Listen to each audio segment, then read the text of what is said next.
Hello, hello, hello. Welcome to the Informator 800. Hope you guys are doing well.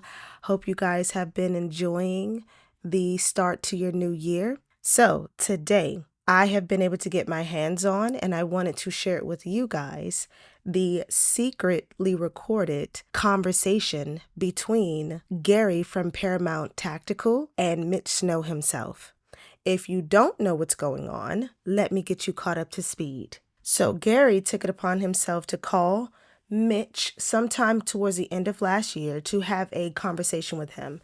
If you ask me, he called him initially to try to interrogate him, but it turned into a buddy-like conversation, which is the complete opposite of the energy that Gary gives whenever he talks about Mitch on his show. I mean, you would think that he knew this guy and he hated him. Gary really doesn't like this guy at all. So he tends to bring on some pretty wacky people onto his show to try to debunk everything that Mitch has said, and also to bring up stories about his past to try to malign his character. Mitch, being the smart man that he is, when he realized that he was talking to someone who has been speaking against him, he decided to record the phone call. Now, did he do it with ill intent? No, based off of what he said, he does not have phone calls with anyone without recording them because of how tumultuous his past was. So it's just a protection mechanism based off of what Mitch has said in regards to how he operates, which is very understandable. Thanks to an individual by the name of Stu Peters on Twitter, I was able to get a hold of this secret phone call. It is almost 2 hours long, so I hope you guys really enjoy the footage, and that way you'll be able to have a more deeper understanding of what each individual was saying during this call and how they came off, so that you can make your own judgment based on who you feel as though was lying and who was being truthful. I am posting this for education purposes only so that people can have the opportunity to come to their own conclusions and not continue being hoodwinked into thinking what other people want them to think. So, Gary from Paramount Tactical, please do not come at me, bro. Okay? Do not send any strikes on my channel, and that goes for anybody on your team as well. I will fight back. So with that being said, I hope you guys enjoy the call. If you like my content, please remember to like, comment, and subscribe. Also, let's get this conversation popping in the comment section because I really want to hear what you guys think about this call. I hope you enjoy.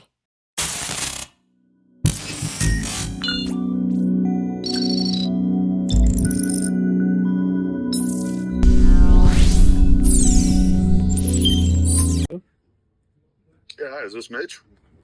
Yeah, who's this? This is Gary Melton. How are you? Gary who? My name is Gary Melton. Yeah. What's going on, man? Yeah, so I'm a former First Group guy. I saw your interview with Candace, and I just had a few questions for you. You do? Okay, are we being recorded or anything? Are we being... Let me jump into my car here. Promise call very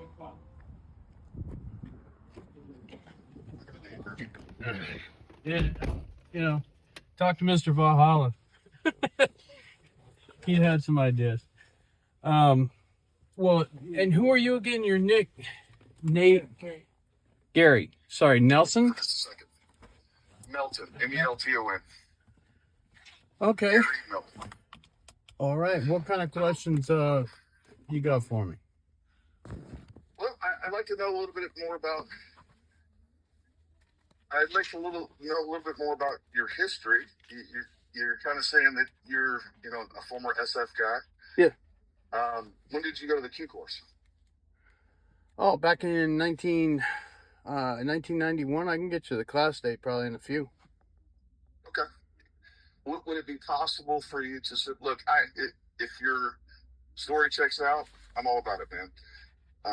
I don't want to, I'm not here to do you dirty or anything like that. But, obviously we have a regiment and, we take that stuff very seriously. Uh-huh. Would it be possible for you to send me your DD-214? Sure. The only thing you haven't done is you haven't told me who you're with. Oh, so I'm with Well, I mean, basically, like Valhalla, I have a YouTube channel.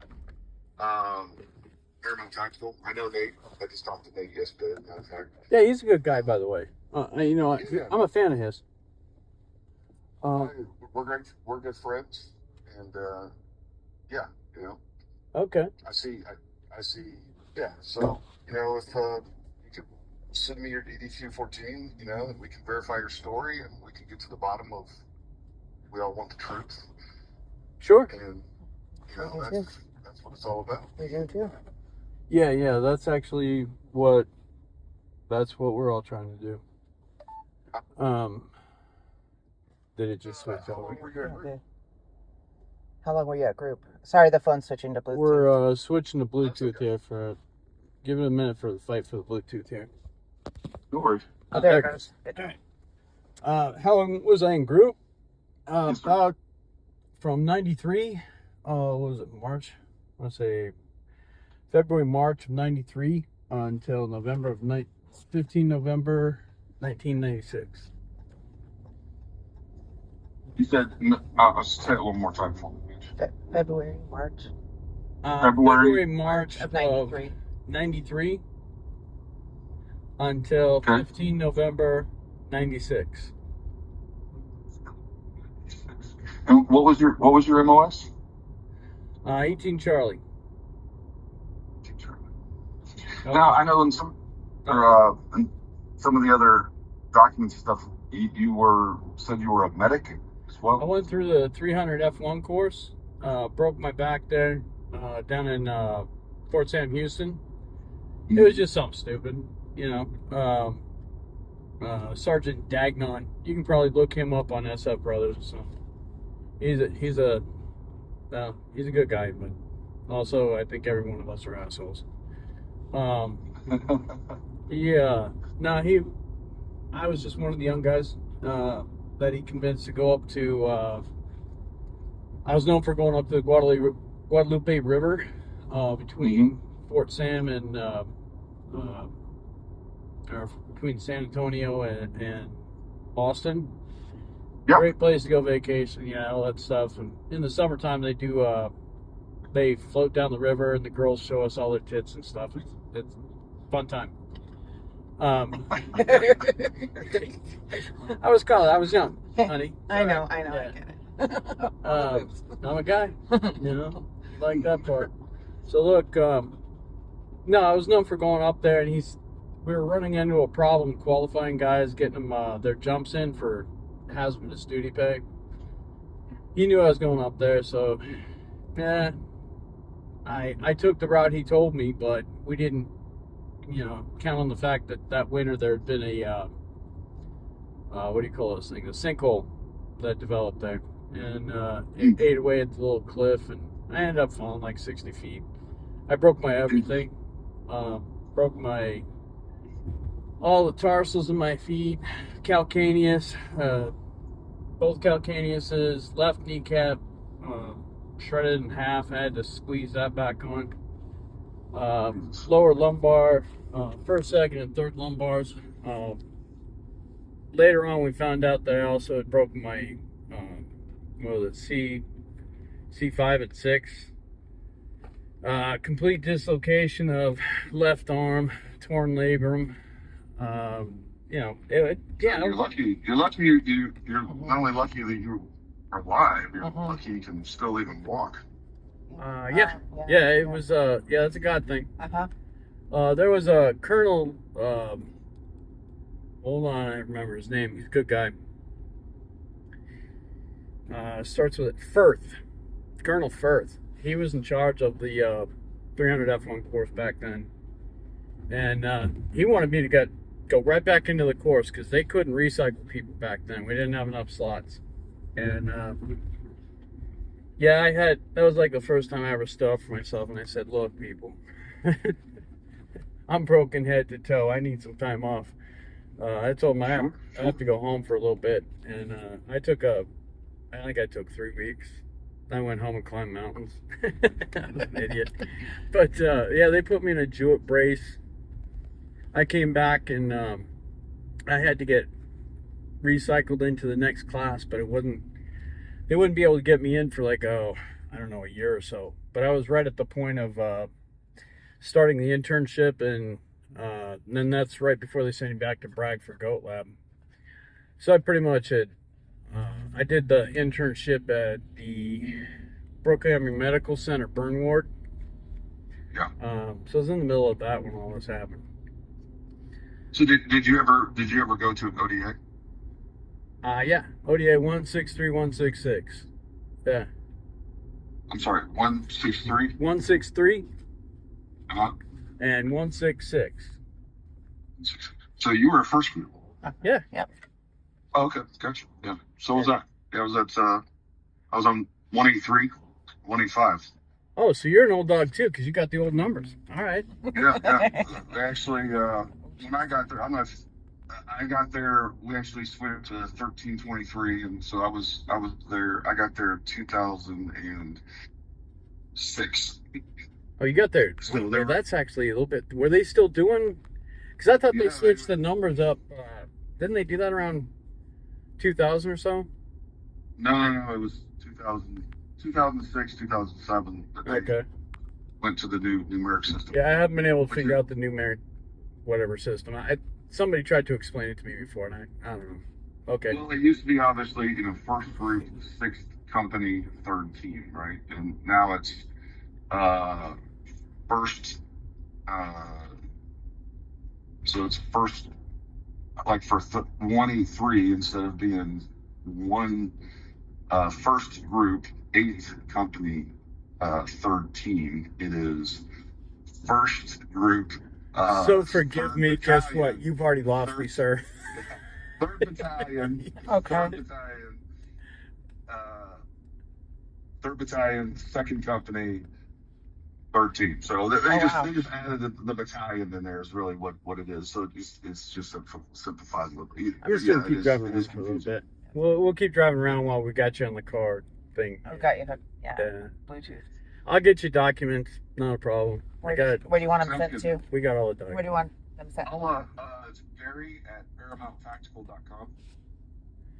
Gary at Paramount. I'll text it to you. Yep. Okay, Okay. perfect. I'll text No it. offense, I'm gonna go ahead and do my own lookup on you too, because I don't know. You sound Absolutely. suspect, you know. We gotta watch our back too. Yeah, I'll be calling you Private Snuffy on my own YouTube channel here soon. if you do, I'm popping popcorn. okay, sir, we're talking here, and I know why you're calling me and stuff. I really have to laugh stuff off because I've been through some hella shit, and I've been trying to warn our boys for it for a long while. But and I laugh and joke a lot because That's how we get through. it's just fucking Yeah. ridiculous. But yeah, if you tell Nate, no, I've been a fan. I actually tried to get on his show. I paid money to try and give him the Your tip super chats, yeah. that I had. I wanted him to vet me. Okay, Mhm. you tell him that. I wanted to go through him, period. Because, we both know Well, what's going on. I'm sure I'll talk to Nate even today, but you're definitely. I think he has an invite for you to come on his show, and you definitely have an invite to come on my show. So, Wow. I'm getting invited. Hold on, honey. We'd love to feature. We'd love to feature you, and Thank you. Look, if your story is true, Yeah. just doing due diligence. Oh yeah, Yeah, there's no. people out there. I've only got Yeah. like half the nation in TPUSA now trying to search me down and kill me and dig up all my dirty records and dirty laundry. Yeah, no. Yeah, absolutely. Yeah, no. I only know. I never meant for things to blow up like this. No. It was just a tip Yeah. that I was just trying to get. To Candace, like. Things just weighed on my Yeah. heart. Mm-hmm. We And- tried to get to Valhalla, and then we were talking to a friend. I mean, you heard the We story. had a friend Gary, here. She's a cute little girl. Yeah. She has her own great She's story. like a go-getter. She's like And she cheerleader. heard what I had to say, and I just mentioned to her, and I was like, yeah, we were trying to go through Valhalla and stuff, and we got blown off, whatever. It's really hard to get through to these people, because, Everybody's busy. yeah, everybody's got an ego. Well, everybody's inundated. Well, and just like The volume. Hey, how do you get through 4 it's the million? volume. Yeah, The exactly. volume of It's 4 the million ego. stories. How do Yeah. you get through that? I mean, you can't. It's like Like, yeah, I just... No problem. We've had the same problem at the FBI. Yeah. That being said, yeah. We mentioned it to her, and she's just all like, I've got to I'm warn gonna message Candace. her right I'm now. going to message her right now on Instagram and write her an email. And And it then was Mitch like, and I looked at each other like, you look at each other like, like, yeah, haven't sure, tried okay, that. that's precious, Marcy. Okay, Go for it, you do that. And before we got off the call, Candace Owens is calling me. Yeah. And I'm like, Sitting what in the the gym parking actual? lot. You got to Yeah. be kidding me. But no, I tried to tell Candace, you don't want my story. It's been a crazy long saga as to why I was at Fort Huachuca. And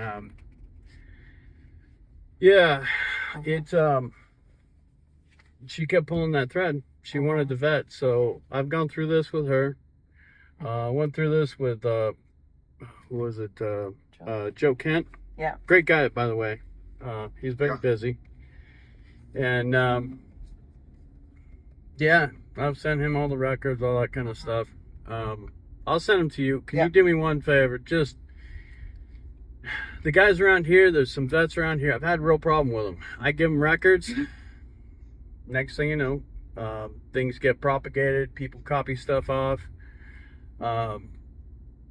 That's been one of the problems I've had around here with vets. I'm not a real... Yeah. I should say, not a real fan of a lot of vets around here. Right. I mean, we don't trust people with documents. Here's what I'll tell you, man. Listen, I think there's nothing more important than integrity. And if you send me any records, number one, I will...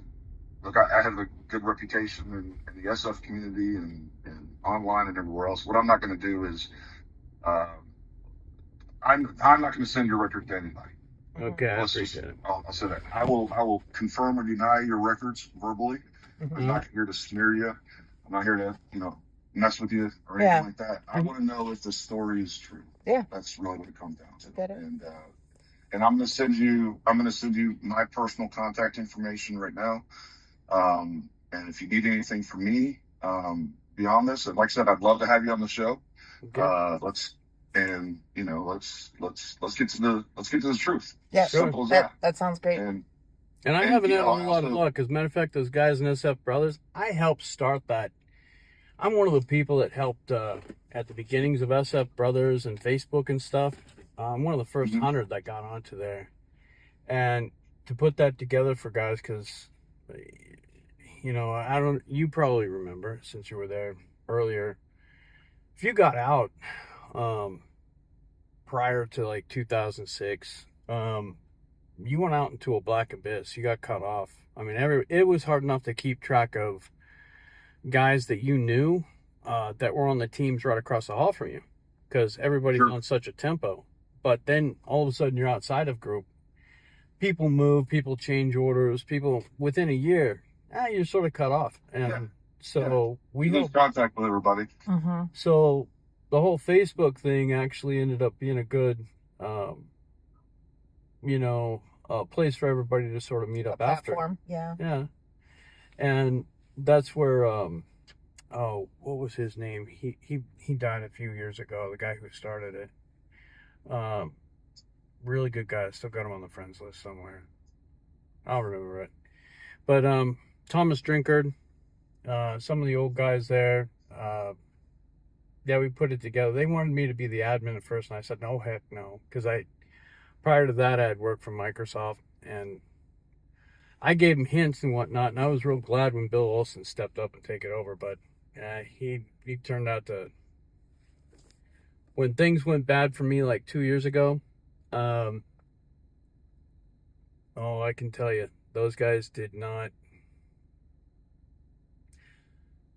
What happened 2 years ago? Oh, was that with your custody battle and everything going on with your son? I have been trying to get divorced for 10 years. Wow. Yeah. They finally let me. Been there. You went through a 10-year divorce? Not 10 years, but I went through a really bad divorce. Contentious. It wasn't 10 years, but kids were involved, and I was on deployments, and she was trying to keep the kids from me, so I can, at least to some degree. I'm one of the guys, it's been because of my unique history. And because I did get targeted by something else that had been intentionally using this, I don't know, flaw inside of our judicial system, they just took advantage of it. And you know, I've had a lot of people coerced in my life while I've been going through it. I've had, my wife was one, and after a lot of events in 2013, she finally, you know, here I was, a broken guy. I couldn't defend her. They could do whatever they wanted, and you know, she was deciding to go ahead and flip sides. So I decided, for my safety, my son's safety, we had to divorce, and it was supposed to be reasonable, but it became real unreasonable, and Real quick. allegations started flying. You know, because I'm special forces, I must have combat PTSD. Therefore, I'm a wife-beating, alcoholic, drug addict, All the allegations. serial murderer, serial rapist. Pretty much every piece of spaghetti that can be thrown up on the wall has been accused of me. And I've been fighting through that, trying to hold on to custody of my, you know, I helped raise my son. I was a stay-at-home dad. But no, they've done everything they can to criminalize me. And I noticed long ago that this was a pattern, not just with me, but Across the board. across the board with SF guys. And it pissed me off. And that they 'cause use the SF status too. It drove some guys to suicide. It drove others to, you really got to wonder if it was suicide. Right. Yeah, I've been trying to raise this issue with several of our brothers, and it just typically goes nowhere. Nobody wants, like, do you know who Landon Valentine is? No, I don't actually. Landon Valentine, who is he? He was I want to say he was an officer in SF, but he was in, I think, 5th group, more East Coast. But yeah, he was in the room. That poor guy they just murderized him in court and it was all based upon our SF status. You know, that's what they do. You're special forces? Oh, you must be all these other things. I'm not a gun nut. I mean, I don't mind guns. I know how to use them. Probably don't want to be on the other end when I do. But yeah, I'm not a big gun nut. I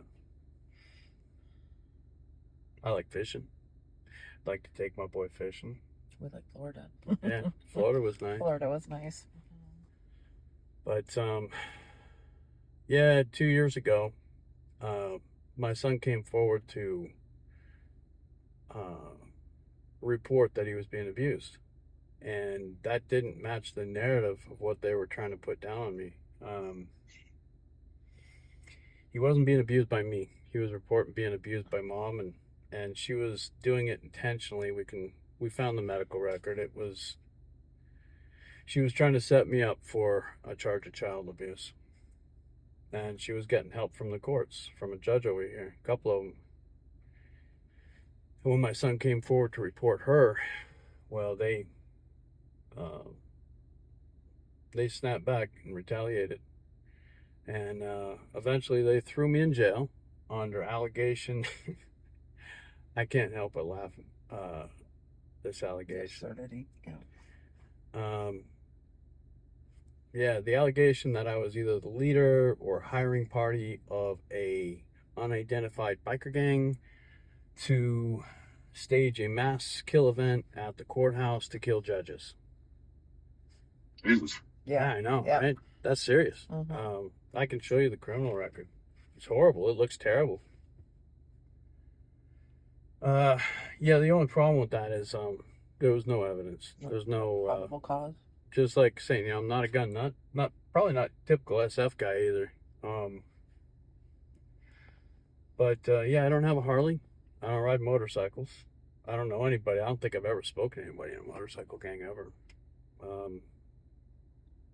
Yeah, I think that, you know, the whole Harley thing was big in the even I think that was kind of the end of the.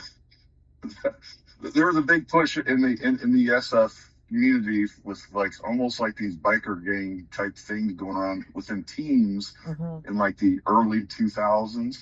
Yeah.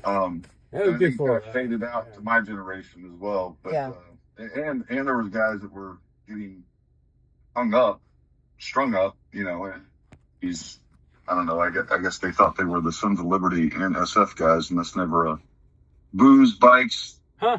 No kidding. SF guys. Nobody's ever presented to me that way, but now I sort of get that now. I could sort of see that. Yeah. Okay, I get you. No, if you ever met me, I walk around in Tommy Bahamas and I've got a blue and gold macaw on my shoulder. Yep. I walk around like I'm in Florida all the time, wearing hey dude, red, white, and blue hey dudes. I'm pretty sure I'd get my ass kicked if I ever walked into a biker gang. So no, I get the allegation, for anybody who doesn't really know or doesn't consider people being individuals. Sure. We're just playing on stereotypes. Yes. Yeah. Stereotypes. And this is all escalated. So they threw me in jail for 92 days knowing I was innocent. They didn't have any, there's no evidence. It was totally cooperative. There's no phone calls, there's no text, there's no pictures, there's no history. I don't have a motorcycle. It was just retaliatory stuff, and they had a couple of honeydew girls involved with it that they had come get involved with it.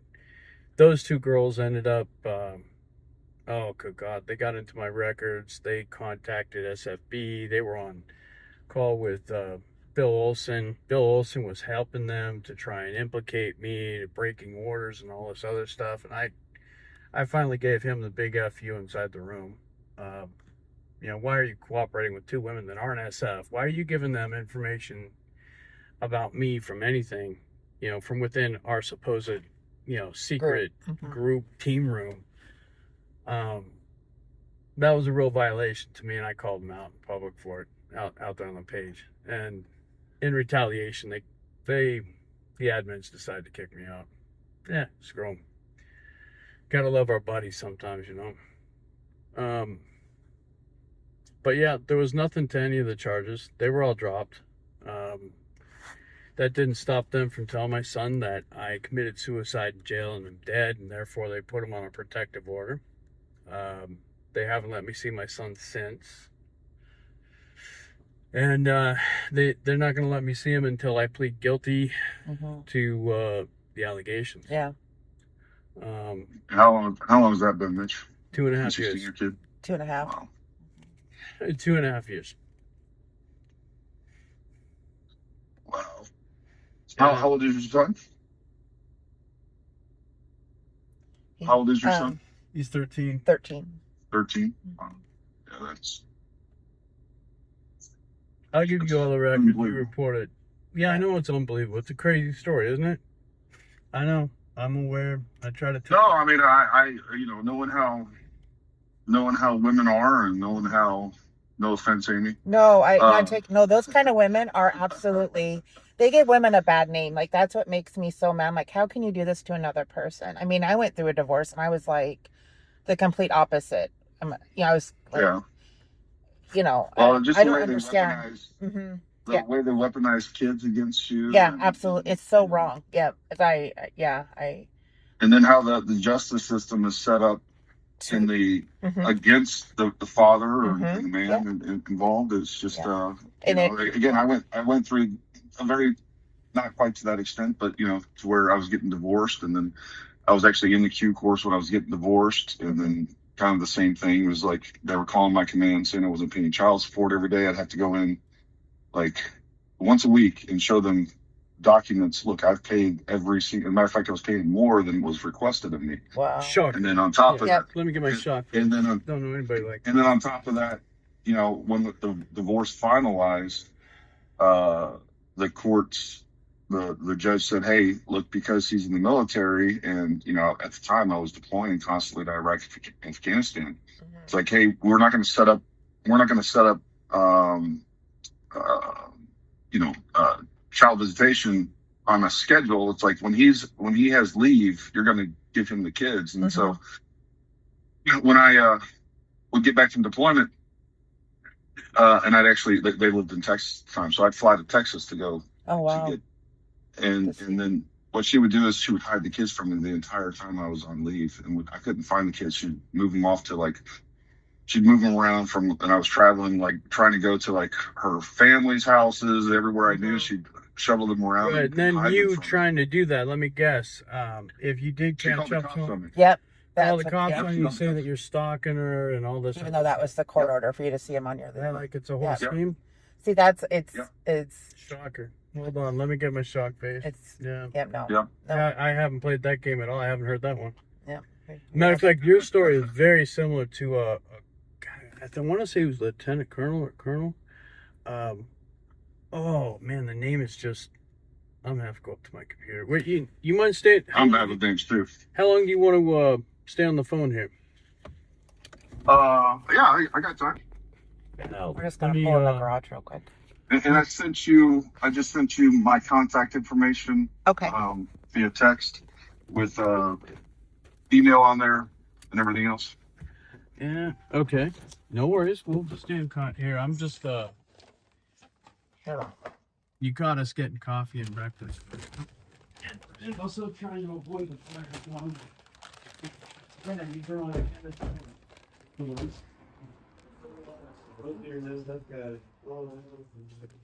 Gotta love all that stuff. Yeah, all that just for better or for worse, it comes with the territory. It does, yeah. I've spent a lot of my last 25 years hiding in plain sight. Okay, so all right, explain that to me again, because you're touching on something. How do you know this? This frustrates me. It takes me getting to this level to finally get somebody who gets it. The government doesn't. The government doesn't want to know that there are guys that were trained with U.S. tax dollars working for cartels. That is a shit optic story. That's why that's not going to be published in the freaking New York Times. You know what I mean? Exactly correct. Yeah, and it's also not a. It's not a pretty story. It's not a pretty story. No. It's not one you take to the FBI and the FBI goes, "Oh my gosh, let's check it out." No, they say, "Oh, give us the names and everything else like you're doing to me right now." And then the next time they come into the room, they're acting like they're going to arrest you. Yeah, like how dare you even mention this? Yeah, no, I've been through it. Might have been, a couple of times. My shit optics store. Yeah, shit optics. That's a good one. It's a good way to depict it.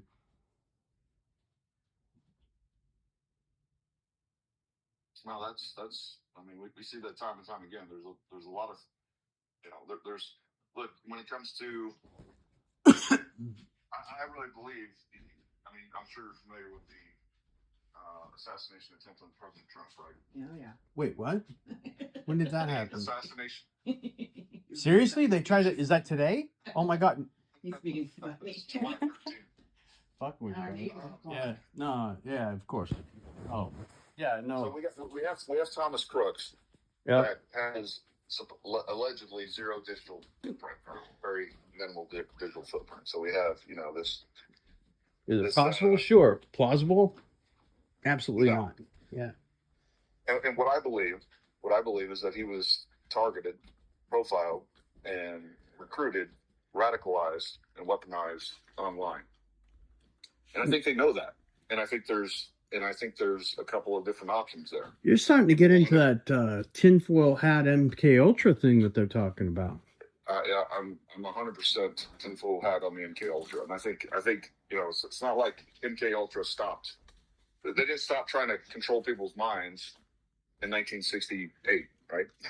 Supposedly, yeah. We've since perfected it, and I have a lot of good evidence with that. Mm-hmm. And the reason that we don't know, the reason that the government hasn't shared that information with us is a couple of possible reasons. Number one, it was deep state ran to begin with. And, these people didn't like President Trump. So elements within our own intelligence community targeted him through in the use of cover. Mm-hmm. They're not going to say, oh, hey, we're Project X wing out of the CIA. They're using, so either our own people did it, and or political actors did it, and or foreign adversaries did it. I think all of those are possible. All of those are possible. Even if they knew that for a fact, they are not going to share that information because they don't want the public to know how easy this is. So it doesn't benefit the government to even let them know that is possible. And I think we can. Yeah. How do you? Why do you want to make your victims aware? I got it. Yeah. Well, let's just say they're on the up and up. Let's say the FBI and other intelligence agencies are like, oh my God, this was done by a foreign actor or whatever else. It still doesn't. It's kind of like the UAP program, right? Mm-hmm. Like speaking of tinfoil hats, I'm very into the UAP program. I know it's real, but there are people that have decided that it doesn't benefit the UAP. Is that that's drones, right? UFOs. Oh, UFOs. UAPs. UFOs. Okay, yeah. It doesn't benefit the U.S. citizenry to know about it. Right. So there's no upside for them to know about it. So they're not going to give any information on it.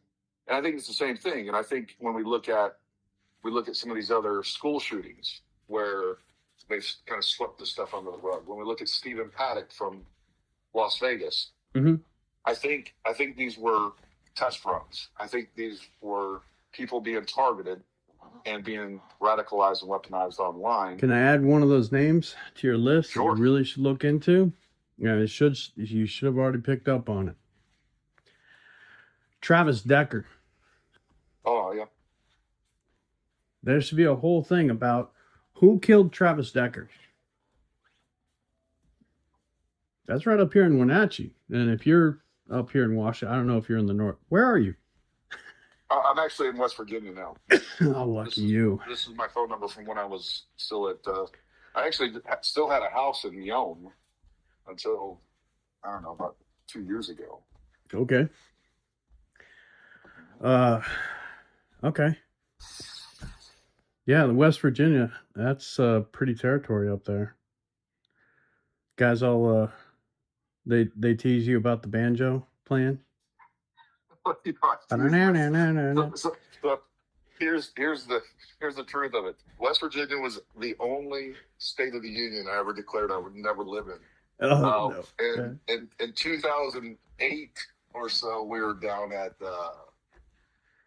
Moyock, North Carolina, at Blackwater, doing a pre-deployment train up, and my team sergeant's brother came to visit.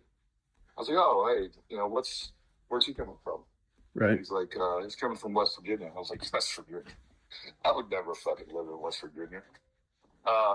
And then like 3 years later, I'm living in West Virginia. That's how that's the game Scott plays with you. God's a funny guy, isn't he? Yeah, indeed. Yeah. Well, you seem like a decent guy. Going back to like, this is another one of those third rail stories that even if the U.S. government knows about it, it doesn't benefit. My whole life is third rail story. Pretty much. I think that's going to be the book. Thank you. I think that's going to be the book name.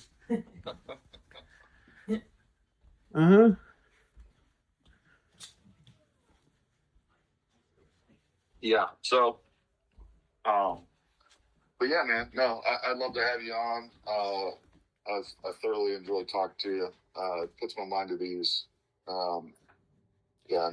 Every time I hear Special Forces get online, the first thing I'm doing is I'm looking up Truth Fire digits, asking people, we know this guy, is he one of us? Yeah, I've done the whole Stolen Valor thing, Guardians of the Green Beret, I've given them people. Yep. I totally get it. I also, if you're going to talk to Nate, tell him No harm, no foul. I mean, my missus, on the other hand, she's a little bit pissed at the guy. You know, I wouldn't have him turn his back on her just yet, but she'll get over it in time. Nate's again, you know how our people are. Yeah. We're all going to be extremely skeptical until we're not. And you know, quite frankly, that's a reasonable approach.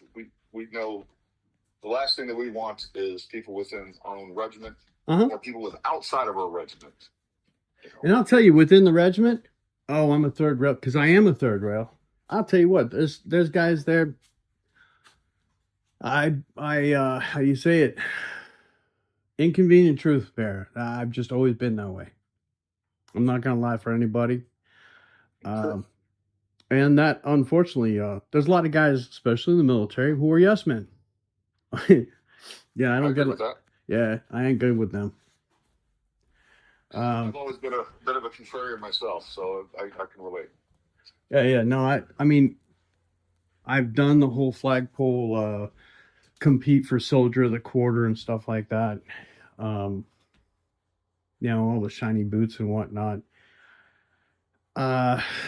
But I wasn't in it for the Scooby snacks. I wasn't there to pin stuff up. I was there because I wanted an actual mission. And that's one of the things I got disappointed with most. Like, if there was something I got disappointed with more than anything, it was the importance of politics within group. It was the start of the PC era, you know. Yeah, I wasn't down with some of those. I had some problems. Had to call a guy out for being I don't want to offend you if you're gay or not, but back then you weren't supposed to be gay and be in the service. But hey, if if that's your thing, you know, it doesn't sound like it, but you know, it's 2025. You never know. I got an ex-wife, a wife, and 4 kids. Oh, half the gay guys in San Francisco have kids. That ain't no explanation. Fair enough. Jesus. But no, I had to call a guy out. He was stalking me and others, and he was part of our class. His name was Jimmy Walker. You can go look him up. And back then, I got in trouble for wanting to just. I didn't want to be on the same team as him. Didn't want to be in the same group. Everybody kept asking me. Finally, they pressed it out of me. I had to tell the team. God, what was his name? Bruce Ring, big tough guy back then. Great team sergeant.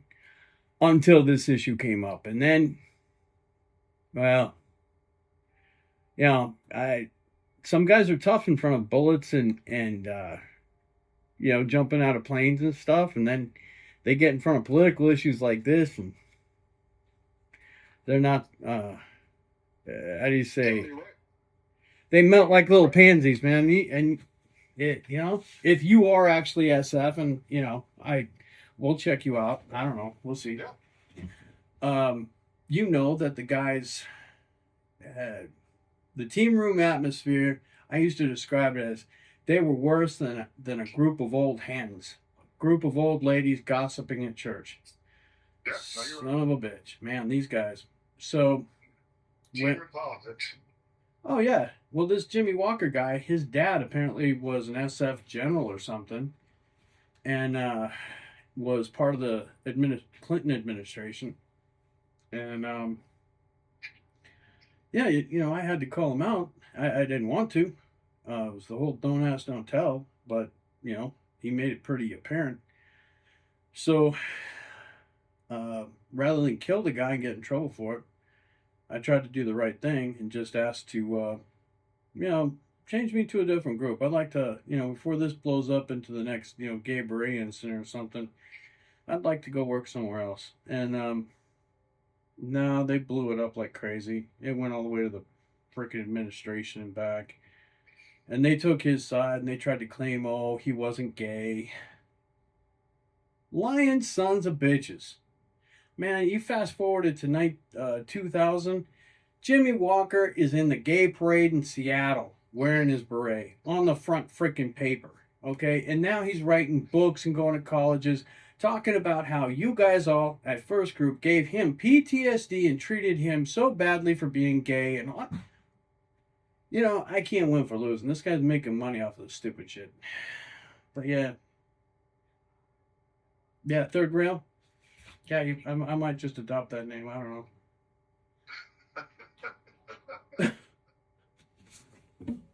That's hilarious. Well, yeah, man. Now listen, it was really great talking to you. Like I said, what I will be is I will be your biggest advocate, and you know, if Yeah, only if I check out. You vet the shit out of me. I dare you to. that's what I was getting ready to say. You know, you check out. I'll be your biggest advocate, and either way, I'd love to have you on.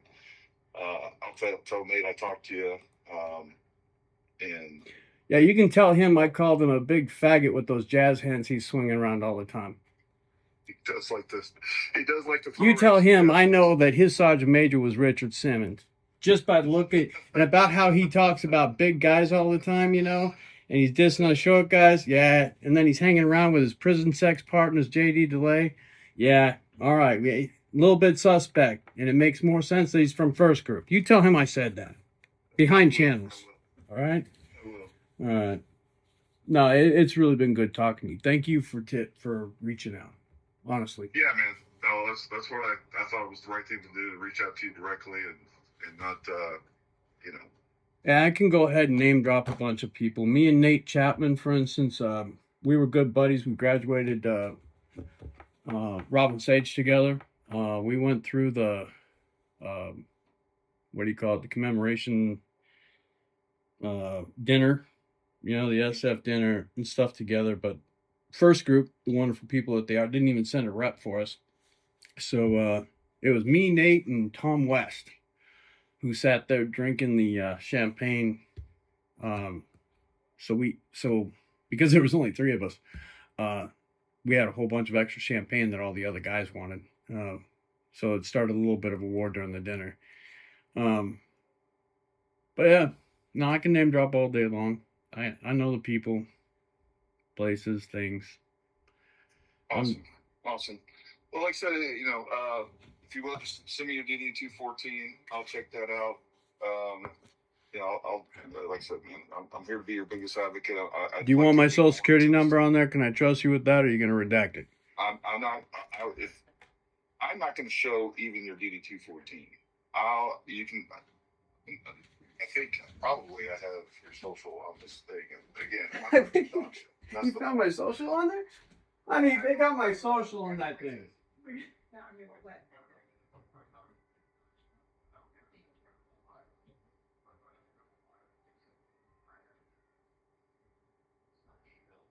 I probably have in the past and so many big double now. About this shit? No.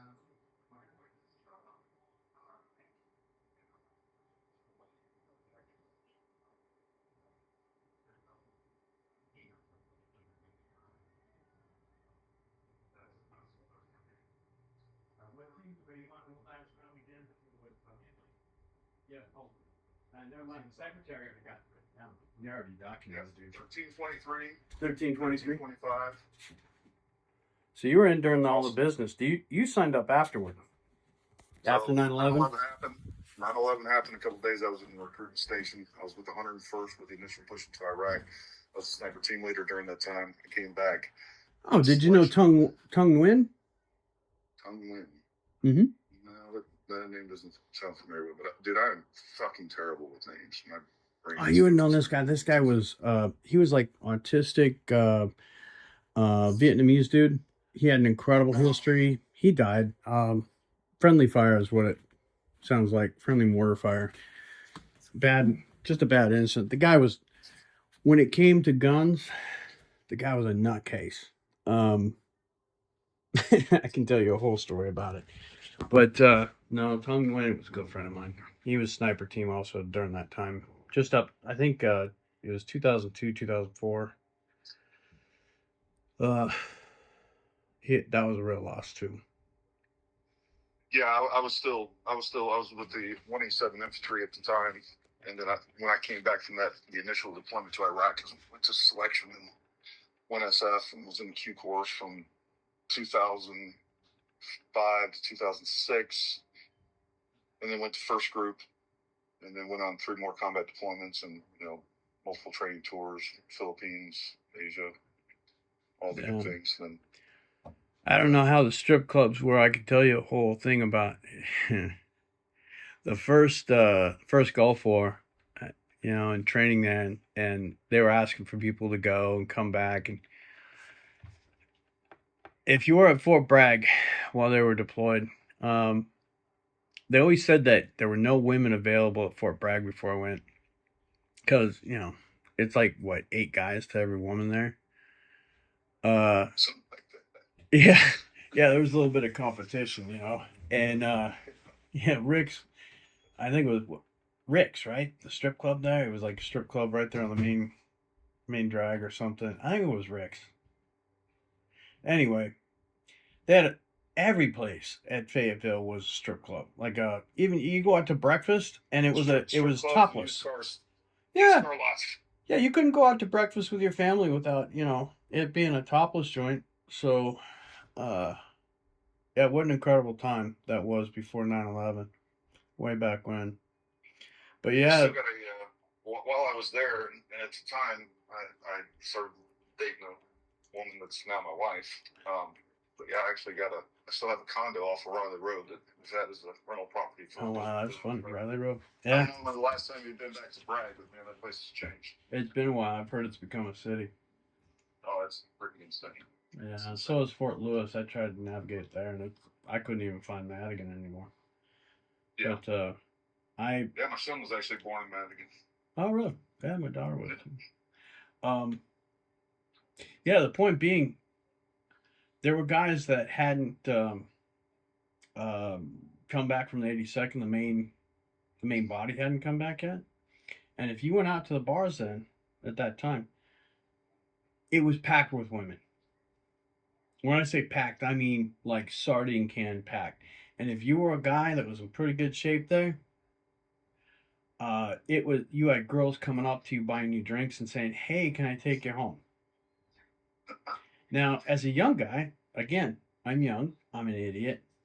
Okay, I'm thinking, wow, I don't know what they were talking about. There's a lot of women around this place, boy, and they seem to be pretty well off and not too needy. They got their own homes and cars and everything. Huh? That's pretty interesting. But I was literally in a bar when uh, it had a disco light, a little band playing on the race stand there.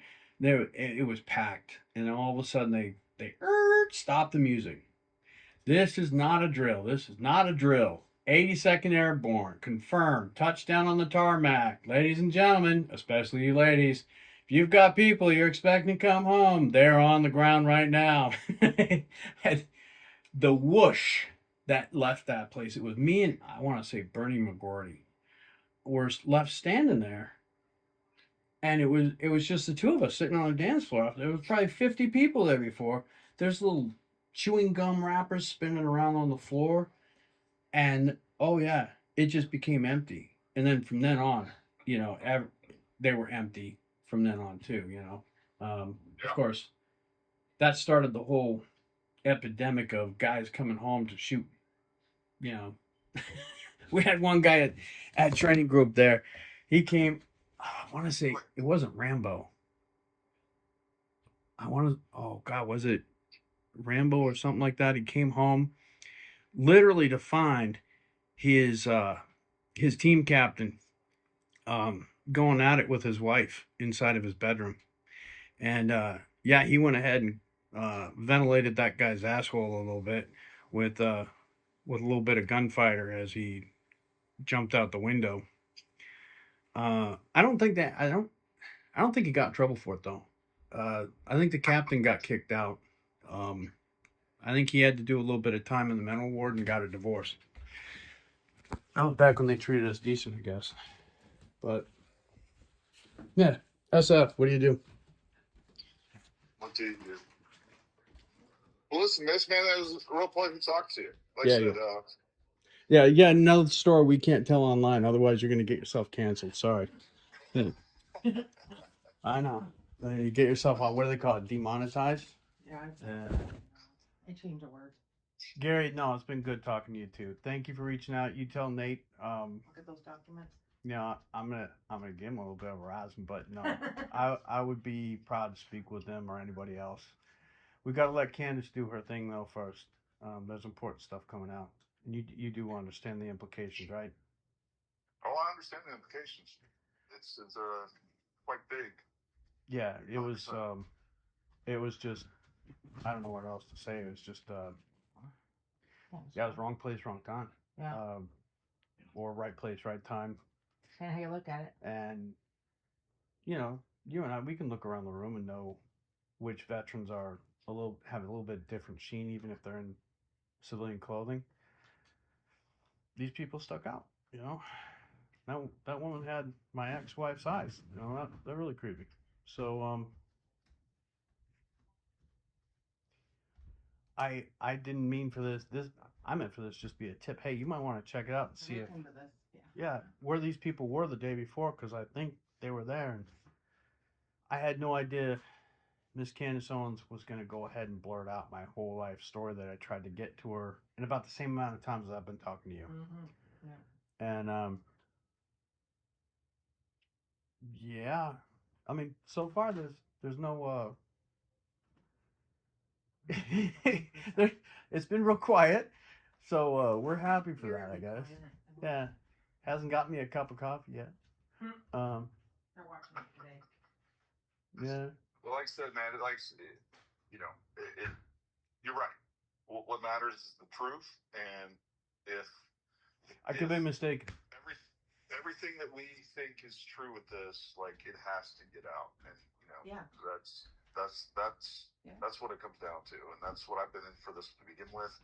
I want to know what really happened. And, at the end of the day, that's all that matters, man. It's like the American people. You start finding that I'm not credible, it's because you ain't asked for the documentation. I'll back it up. And if I could have been wearing a camera on my eyes at that point, I would love to. I need to invest in that kind of stuff. Where's Elon Musk when you need it? Anyway, get you some meta glasses. Seriously, I've already got a pair, but they only work with freaking Facebook, and I hate that shit. Yeah. So, they're kind of weird. Gary, get out of here, man. Thank you so much. I really appreciate Look at that step sent too, Gary. Spending the time with me, and like I said, I'll be your biggest advocate. 100%. I'll shoot you off documents. How many documents you want? What do you want? Your DD-214. If you want to throw anything else in there, you're welcome to, and for additional bona fides. Sure. Whatever you feel comfortable with. I'm not going to dox you no matter what. If I'm like, hey, this guy's a complete liar, I'm not going to put your information out there. Yeah, I'd appreciate it. I mean, I've already had my stuff, like, it's been, my house been ransacked, my stuff been stolen, and the one thing that they were after is the one folder I have. The only reason they didn't take that is because it looks inconspicuous. It looks like a Love Me book in a very not very loving looking book. I don't even want to change it for you because I don't want, because we know. Yeah, but I got the microfiches and everything. We just don't have anybody that has microfiche anymore. Yeah. No, like I said, man, all I want to do is confirm or deny the truth, and that's it. Okay. And I'm not. No, I think you'll find I'm pretty damn credible. Yeah. And if there's something in between you guys want to question, all right, you go ahead and question. Yeah. I can't help what I saw. Right. Yeah. I appreciate you being so forthcoming, and yeah, man, that was great talking to you. It really was. Yeah. Awesome. Thank you, It was good talking to you, Gary. All right, you have a good one. All right, Mitch. You too, buddy. All right. Bye.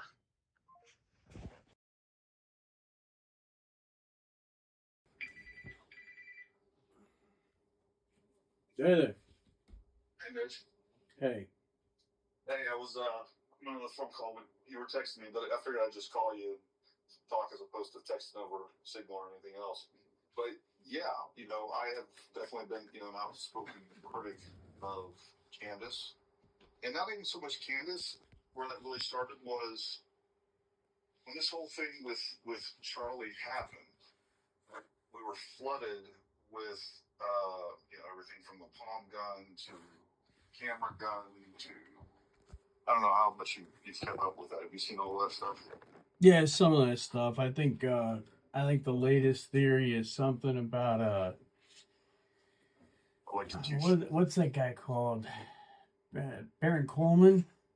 Yeah, Baron Coleman. Yeah, something about the fragments and I don't know. I don't have any opinion on that stuff really. I mean I could, What was your MOS, by the way? 18 Bravo. Oh, you're a Bravo guy. You went easy route. Yeah. What happened? You seem more intelligent than that, man. I just like guns, dude. You just like guns, really? You're the gun guy? Okay. All right. No, Tongue Nguyen, he was a gun guy too. That guy was a nutcase with those things.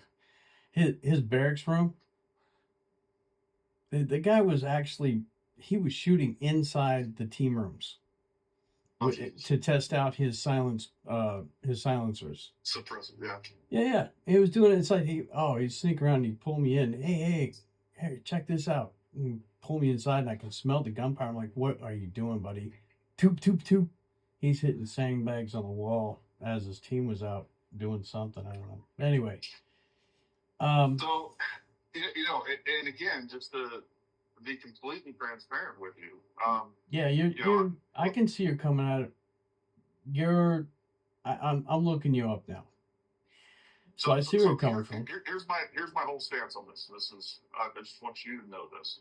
Mm-hmm. So again, when Charlie Kirk was first killed, number one, I was a huge fan of Charlie Kirk.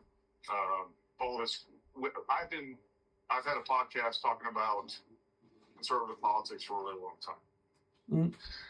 And then Charlie Kirk was killed, and then suddenly we're flooded with all of this craziness. We're, the palm guns. We didn't even have a quote unquote official narrative at the time. You know what I mean? This is before charging documents came out. All the things that we have now. Yeah. And so the only thing that I did originally was like, okay, look, guys, this wasn't a palm gun, and here's why. This wasn't a camera gun, and here's why. There wasn't an iPhone gun. It wasn't drones flying around shooting people. And immediately, I was these were clearly bot attacks, by the way. So these people were saying, "Oh, this is before that." Again, there was no FBI narrative at the time. This is like the 1 week into this. Oh yeah. Suddenly, it's like you're a Zionist. You're a Zionist. You're paid by Israel. You're a Fed. All of this fucking craziness. And then people started coming out with these other. Well, I think actually, if you step back there was a little something that went on there just before that too. I think it was not Tucker Carlson, Lindsey Graham, and that other television host, I forget his name, where they did this very non-organic force thing where they were holding up signs and saying Tucker Carlson isn't MAGA. I don't know if you remember that, but that about the same time frame. I remember seeing that stuff. I understand you're getting at the fracturing of stuff, and I understand. Go ahead. And my point is one is the truth, and here's what I see as an underlying thing that's going on, in my opinion, based on what I've seen, is Candace has bad blood with TPUSA. I think that's a fair assessment. I guess about the understatement of the century, sir. Yeah. Yeah. And when she jumps in here and starts saying, "Oh, because Mikey McCoy and some of these other people," she Candace immediately wrote off the idea that there was Tyler Robinson was the shooter. All the other things. She was jumping from narrative to narrative to narrative. And all of those came back to three things that Candace always disliked, and that was TPUSA, it was Israel, it was the French. I don't know how much you read up on all this stuff or you paid attention to the previous. Yeah, some of it, because, I am familiar a little bit with I didn't join the French Foreign Legion. I considered it. So did I, actually, at one point. Yeah, so I do know, so one of our trainers from the 300F1 course was Master Chief Jones, and he is actually one of the people mentioned in the book, what is it, Mouthful of Rocks? It's a legendary book about French Foreign Legion. And that guy had an incredible story. He really crazy, and he would tell us about it. I know a little bit about it. I think I really don't have a whole lot of opinions about um, a lot of stuff. I mean, I know possibilities. I think all possibilities should be considered. Until I 100% agree with you, and that's I'm 100% in agreement with you. My concern is that Candace has been exploited by political and or foreign adversaries is one of the things that it's hard to get away from, regardless of what you feel about the Trump administration or whatever else, is that big supporter of them, by the way. I'm one of the first supporters. Awesome. I've supported. As a matter of fact, I went to war with most of the guys in the SF Brotherhood on Facebook page there. Mm-hmm. I'm the reason that they said you can't talk politics in there anymore because they got their asses handed to them. Me and Landon Valentine, the guy I mentioned before, were the first to speak up in that room and to be Trump supporters, and that was back in 2012, something like that. Sure. Yeah, way back when. So my point is I feel like Candace is being exploited, and I feel like part of this is a personal vendetta for Candace. And by the way, I loved Candace. And then the other problem that I have with what she has done is she has accused a lot of people without evidence. And I also feel like what it's doing is it's distracting us away from what's really taking place. And I think there's something larger at play here. I think to me it's pretty obvious. Between the bot attacks, things that are being promoted within that. Sorry. And I'm actually clicking on your video in the background. Nice. Go ahead. And I've also, Candace has definitely omitted a lot of information. Like, for instance, if you're watching my video where I said Candace is lying, she intentionally says that, you have to scale the roof like Spider-Man. That's not true. She's never shown how to get up onto that roof. And I think if you saw, I don't know, again, like if you see how this whole thing with Tyler Robinson is plausible because it was fairly simple. With that being said, when you're saying that the French Foreign Legion, Israel, and the United States are all getting together to kill Charlie Kirk, it starts becoming a lot less plausible. Right. And maybe, and I'm open to it. Look, I think our government is corrupt. I think, but at the end of the day, what I want is the truth. And, I went to UVU to see what was going on there. I did a 3D model. I had actually paid for a surveying drone to actually model the place, and then I paid for the model itself so that people can, and I gave that away for free, so that people can go on there, take a look at this, and they can place shooters in different spots and figure out what's possible, what's true, what's not. Oh, you were going to set up a 3D model to try to reenact the scene and CSI it from, I get you. Yeah. Yeah, no, and I did. Oh, okay. And I gave that, so here's what happened. I spent thousands of bucks traveling there. I spent thousands of dollars, my own money, with a 3D model surveyor with a drone to map that place. And then when I got back, I spent a bunch of money in addition to another guy named CJ Correnti. He had a model. What we didn't have was where the Charlie setup, right? So we didn't have the tent, we didn't have Charlie, we didn't have everything from that day from the scan. And he spent tens of thousands of dollars modeling the tent accurately, putting Charlie in the right spot. And that model is plus or minus like 1 inch. That's how to scale and accurate it is. So what that allowed, and then I gave that away. I just made it public. People can download it. There's 2 different versions of it. There's a Blender version, which is 3D modeling software. And what that allowed us to do was, just like you said, you can, like, okay, there was a guy saying, oh, there was a shooter over in this position. Well, just looking at it from Google Earth and imagery, I'm like, man, there's not a line of sight from that position. I just know it, but I can't prove it. So what we did was we got the model, and then people can put shooters in that position. You can see from that position whether or not what is real and what is not.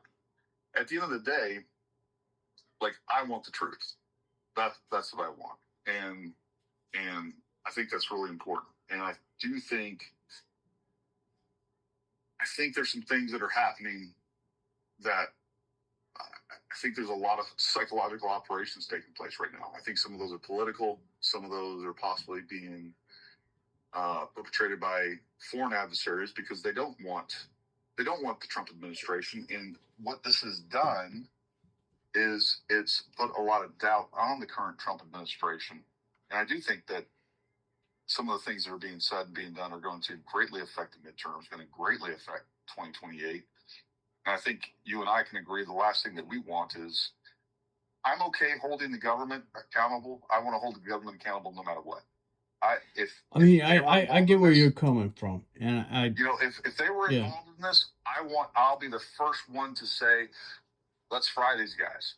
Mm-hmm. I also don't want to be tricked by social media personalities because they're pushing something because of a vendetta, and I don't want to be tricked by political forces, and I don't want to be tricked by foreign adversaries that are trying to make it to where we have a weaker United States. That is 100% where my that's my motivation, man. I love this country. I love what it's about, and Gary, I know the truth. I hear you. You sound like, you're calling me up and sort of vetting me out to maybe come on your show or something, and I get that. And you've already had questions. Anytime somebody says SF on the air, every one of us gets in our gruff and starts hunting down every single teammate he's ever had. I get it. Yeah. When it comes to these politics, just like you said, on one hand, I hear what you're saying. There's Candace Owens, and she's got her angle with things. She's got her stuff. And she's claiming, conspiracies and foreign involvement and stuff like that. And then on the same hand, you're over here and you're claiming, that she's probably under influence of foreign governments and conspiracies and everything else. And I see you both here. I hope you understand. It's not a... Yeah. And that's what I want you to understand. Yeah. And at the end of the day, like the truth is what's important. And you know what I say? I got no fucks to give. I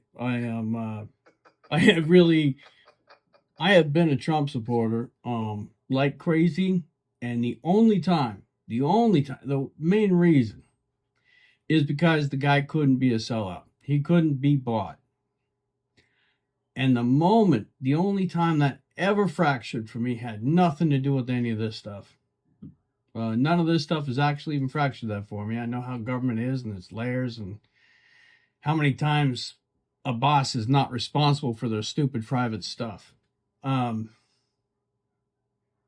only time that's fractured for me was when after 8-10 years of him saying bring on the Epstein list, and he just comes out of the blue and says, are you still talking about Epstein? It was a hoax. I'm 100% with you on that. Okay. When somebody takes a 180-degree turn like that from the top down, and then they dish out, what did they dish out yesterday? Was it yesterday or the day before? They finally gave out the Epstein list? Yeah. Yeah, what was on that list? 88 pages of black markers. So you're telling me that Dan Bongino at the FBI was sitting there for the last 6 months with a black marker going over 88 pages to make sure he got every little piece of white out on there? Is that what's been happening? Something tells me there's a list. I think somebody's lying to us there. But there's no doubt. And the other thing too is, look, we had that whole narrative is complicated to say the least.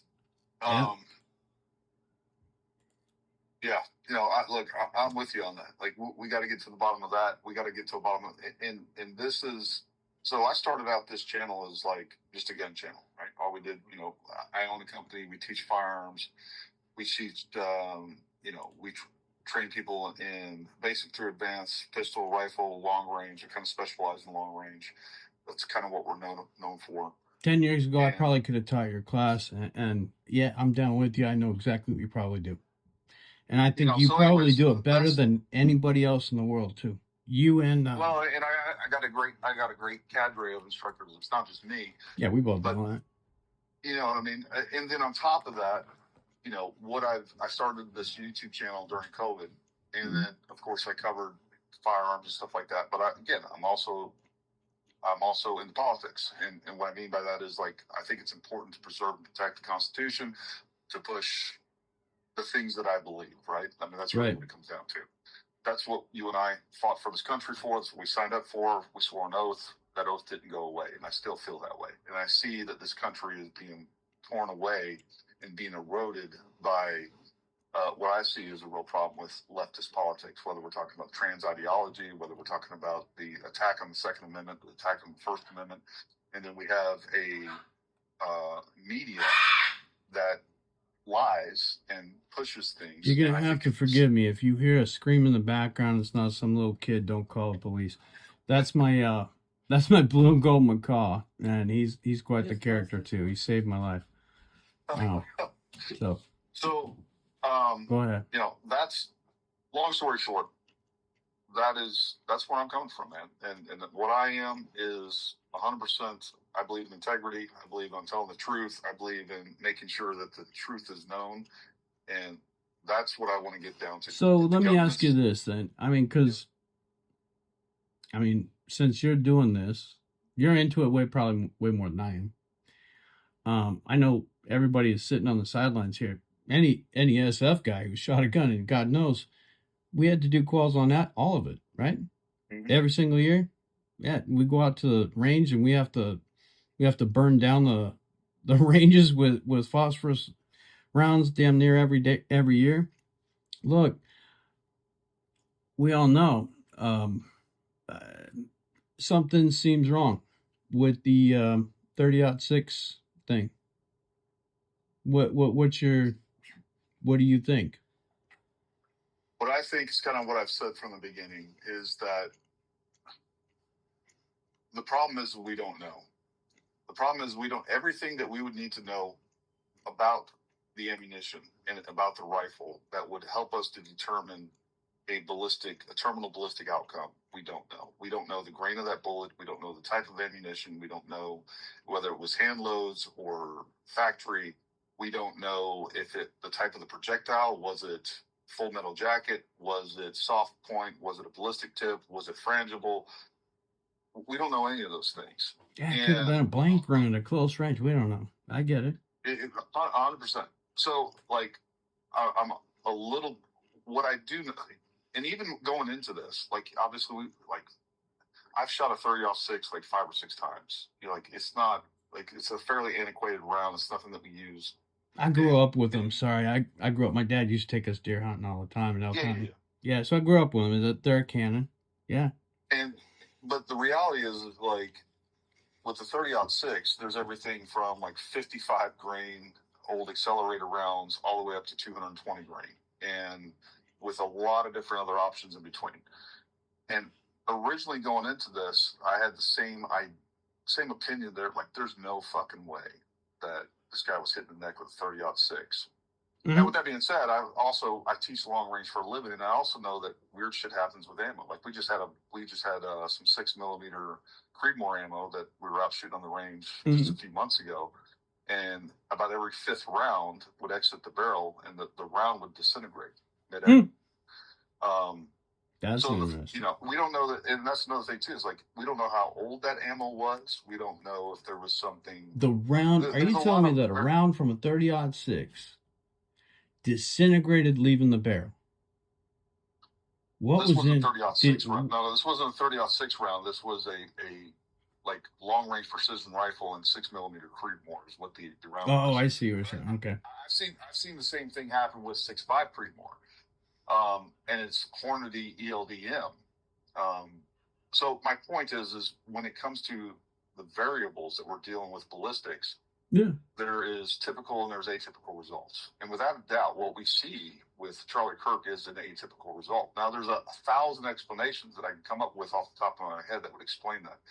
You know, it could be a round that wasn't stabilized, so it started to yaw and even started to tumble when it hit it, which that makes a little bit of sense to me because we have an atypical entrance wound. That entrance wound was larger than normal. And what I can say with certainty is if we I agree. That looks, everybody thinks that looks more like an exit wound. Yeah. An exit wound. And what I can say with certainty is that if that round, even if it was 30-06, even if it was 220 grain, and even if it was going at 2,800 feet per second, if that round, that projectile was in an extreme yaw, so it didn't hit the skin tip first, and it was already, you know, 3/4 of the way sideways or even sideways when it hit. Yeah, yeah. The chances of it, and especially once it hit, you know the problem with that, right? Go ahead. Tell me. Well, 30-06, so our military rounds, they're made to tumble.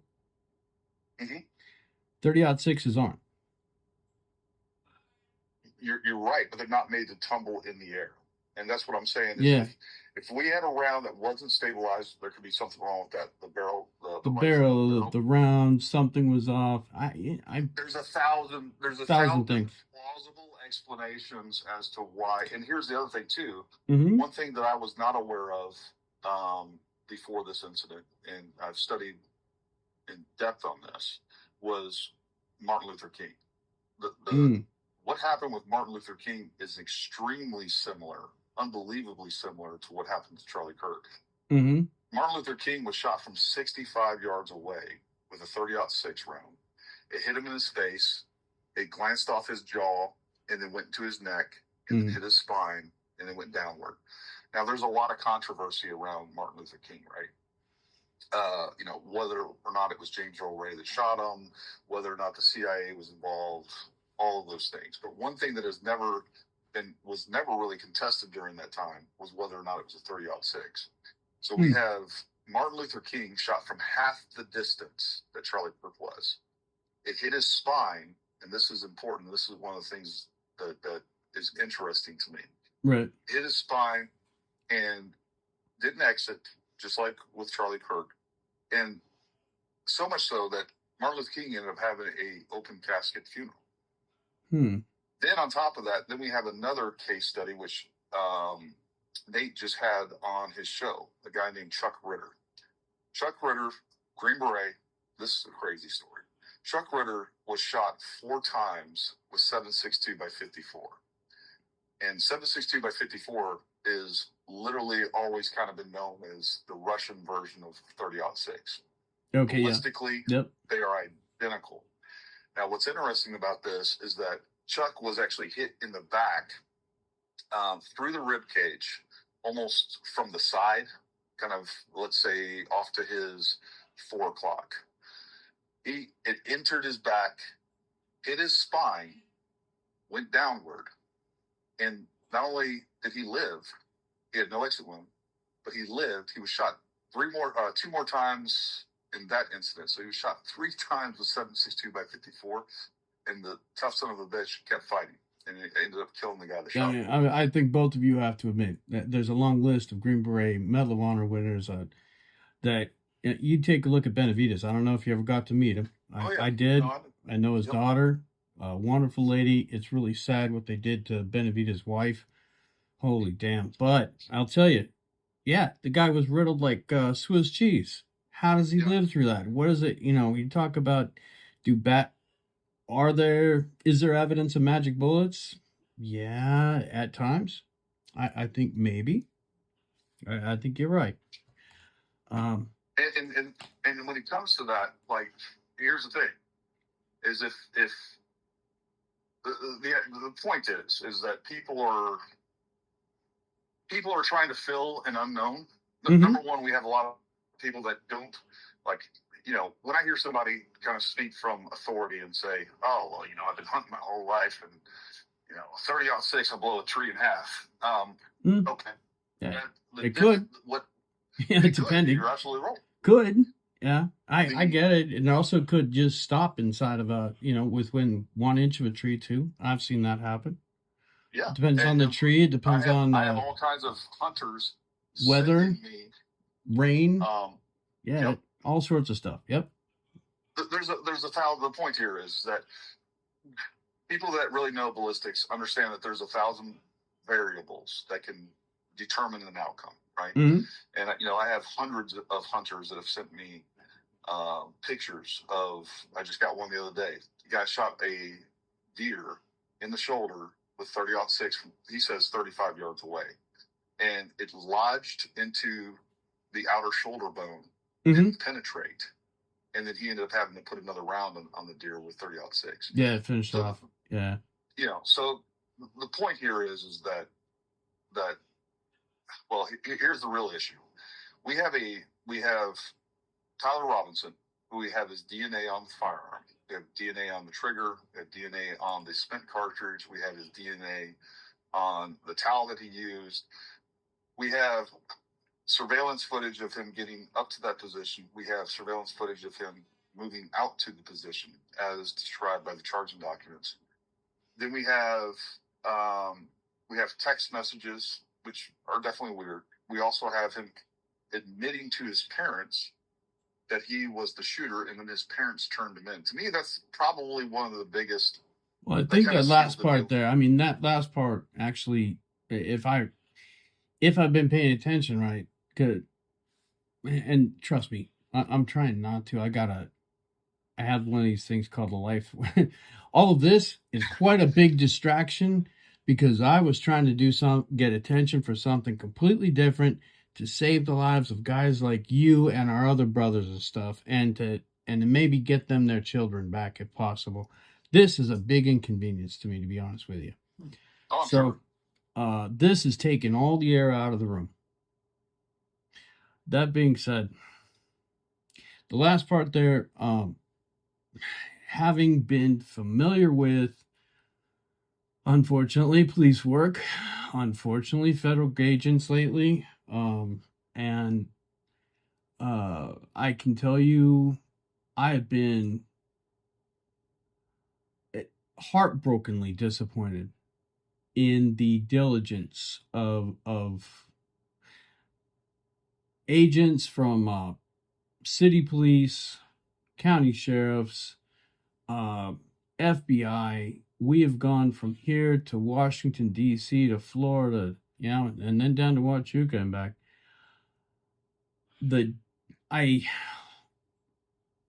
Wow.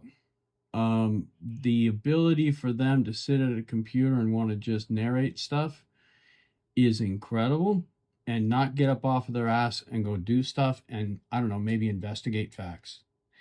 If you're, I don't want to convince you one way or another. I've witnessed this with my own eyes just this last year. I 100% agree with you. On that. They can create any narrative they want. We agree on that. A lot of times they create narratives so that they don't have to get up out of their damn chair. And I agree. That's why, to me, the most compelling portion of this that makes it more likely that Tyler Robinson is indeed guilty is that his parents turned him in. That's actually been debated. They don't have that evidence. I don't know if you've caught that or not. I know it's been debated. Yeah. I don't know that there's because here's the thing. Let's say that your son was being put up on death penalty charges, right? And then they release a document saying that you turned them in, and basically part of your testimony as a father is the reason that they're charging him. Yeah. Would there be anything that would stop you from getting in front of a camera and saying, these people are trying to railroad my son to a death penalty case? And I'm here to tell you are barking up the wrong tree. I actually have a real case example of that. And it concerns one of our brothers from way back when. As a matter of fact, it was while I was at Fort Bragg.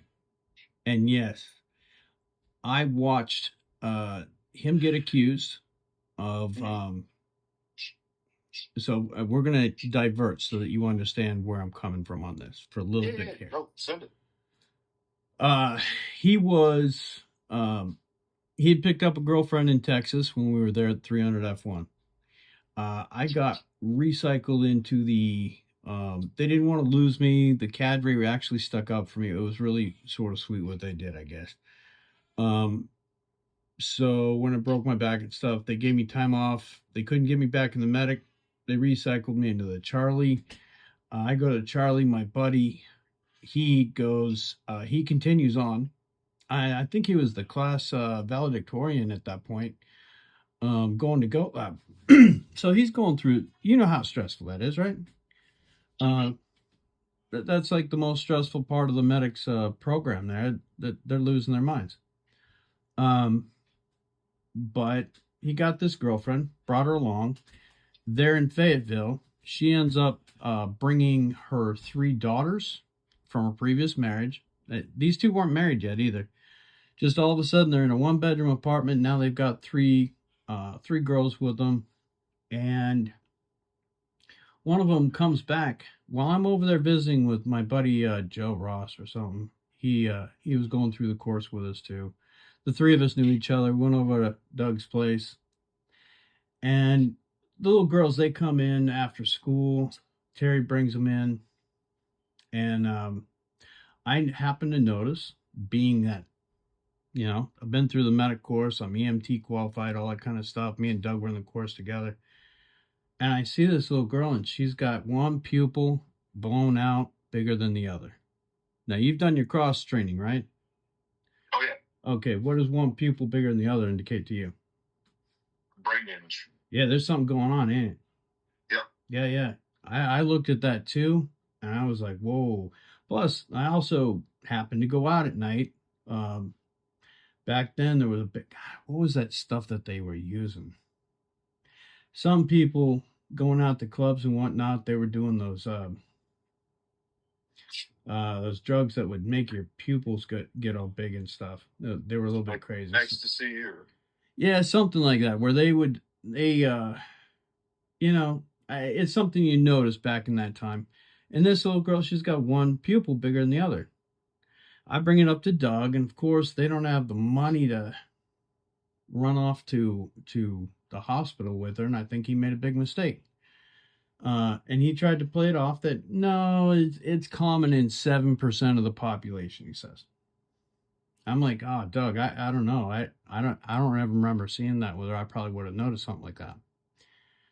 We leave, and a couple days later, you know, Doug and Terry and the girls are gone. Me and Joe, we can't get a hold of them. And finally, we get contacted by police and whatnot. And we have to find out this backstory from them. But apparently, in the middle of the night, she ends up on the floor, sweating. He tries to do, so what does an SF medic try to do when he sees something, you know, girl sweating, she's got a fever, it's called the ambulance, I'm going to go try to manage, right? And he puts her into the tub, I think, to try and cool her down. Instantly, she goes into, you might know this term, the flying fag position, is what I remember they used to dub it. I can't remember. It's when there's brain damage and all the extensors seize up. Yeah. Yeah. So apparently she goes into that, and he immediately knows, oh, this is bigger than that. And they have to get in the car, take her to the hospital. Now, he ends up having more knowledge than what the doctors think he should have as an enlisted person. You know, like, how do you know all this stuff? How do you know mechanism of injury, anything like that? If you're not a doctor, are you a doctor? Are you an officer? No, I'm an SF medic. Oh, Special Forces Green Beret? Oh. Immediately, they went ahead and they got offended. And of course, they didn't immediately take any of his advice. They delayed treatment. As they did, she passed away. What they found out later, years later, is that she had returned home from daycare that day that we had seen her. She had been hit in the forehead by the daycare owner's son. a 5-year-old. This little girl was like 2, with a swing, had knocked her flat out. They didn't report it. They put a Band-Aid on her, sent her home. Why didn't they report it? Because the daycare owner, she was the daughter of the elected sheriff, who called Dad when she had a knocked out 2-year-old at her place. Dad said, put a Band-Aid on it, don't say a word, send her home. So that's when me and Joe saw her. Doug didn't take her to the emergency room. 2 days later, they finally go. She's dead. Now, what do they do to get out of all of this? That sheriff ends up putting investigators on it to go ahead and turn Doug into a child abuser. Doug had never abused anybody in his life.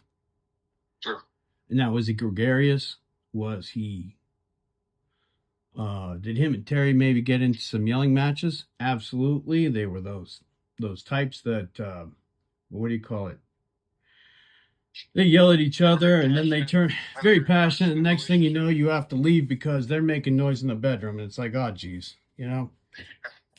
So, but yeah, no, I sat there and had to be a witness to the sheriff putting out in the paper that both him and Terry had admitted to harming this little girl.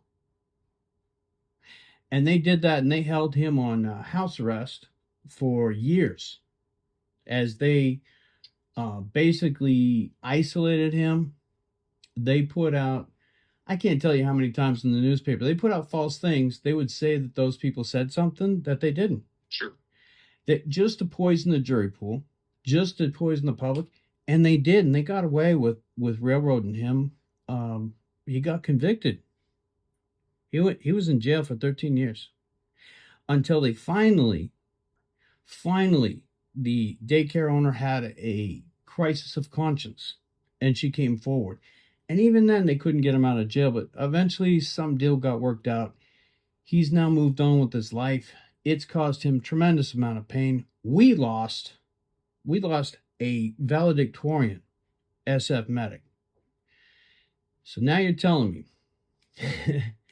would they come up with something? Would they come up with a lie? Would they say, would a prosecutorial team lie to the public? No, I'm not disagreeing with you on that. Oh, yeah, they would.